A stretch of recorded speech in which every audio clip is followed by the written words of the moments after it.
Oke, halo semua. Kembali lagi bersama saya Nadif ya.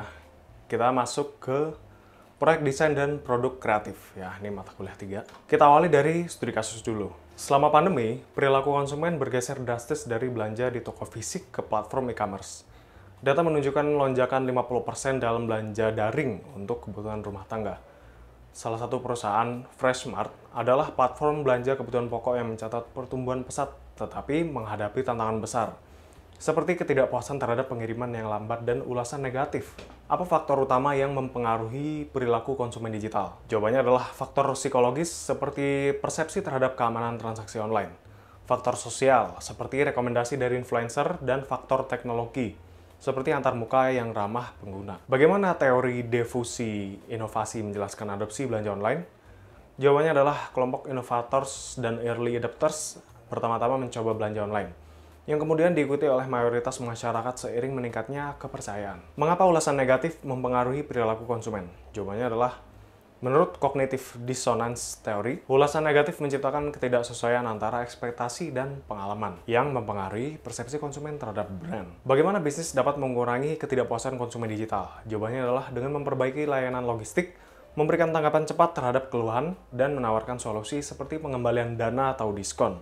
Apa langkah yang dapat dilakukan oleh Freshmart untuk mempertahankan konsumen yang kecewa? Nah, jawabannya adalah meningkatkan transparansi pengiriman, menyediakan komunikasi aktif selama proses pembelian, dan memberikan pengalaman belanja yang lebih baik secara konsisten. Selanjutnya saya akan membahas faktor-faktor yang mempengaruhi perilaku konsumen. Ada 3 faktor personal. Ya, ada usia dan tahap kehidupan, ini preferensi berubah seiring usia. Yang kedua ada pekerjaan dan pendapatan, pendapatan mempengaruhi daya beli dan pola konsumsi. Yang ketiga ada kepribadian dan gaya hidup.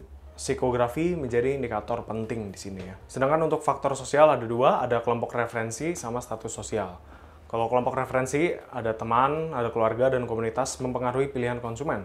Sedangkan status sosial, tingkatan sosial membentuk preferensi produk. Selanjutnya ada faktor psikologis, ya ada motivasi. Ini mengacu pada teori hierarchy of needs dari Maslow, kebutuhan dasar hingga aktualisasi diri. Yang kedua ada persepsi, cara individu memandang suatu produk berdasarkan stimulus yang diterima. Yang ketiga ada pembelajaran. Pengalaman sebelumnya mempengaruhi keputusan berikutnya. Nah, selanjutnya ada norma dan nilai budaya. Nilai budaya dasar mempengaruhi preferensi produk dan layanan. Selanjutnya ada subculture, ya. Keberagaman dalam budaya menciptakan subkelompok dan kebutuhan spesifik. Selanjutnya saya akan membahas perubahan perilaku konsumen. Digitalisasi konsumen.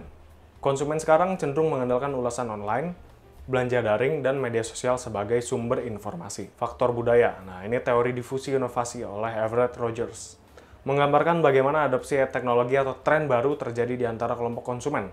Innovators, early adopters, majority, laggards. Selanjutnya ada faktor budaya. Teori perubahan sikap atau elaboration likelihood model, menjelaskan bagaimana konsumen mengolah informasi untuk membuat keputusan, baik melalui jalur sentral, analisis mendalam, atau jalur perifer, pengaruh emosional atau estetika. Respons bisnis terhadap perubahan. Ya, yang pertama ada adopsi teknologi digital. Bisnis harus beralih ke platform digital untuk menjangkau konsumen. Yang kedua, personalisasi. Pemanfaatan data untuk memahami preferensi individu. Yang ketiga ada keberlanjutan dan etika. Konsumen semakin peduli terhadap dampak sosial dan lingkungan. Oke, sekian aja di pertemuan kita kali ini. Jika ada yang ditanyakan, silakan langsung komen atau tanyakan di grup juga nggak apa-apa ya.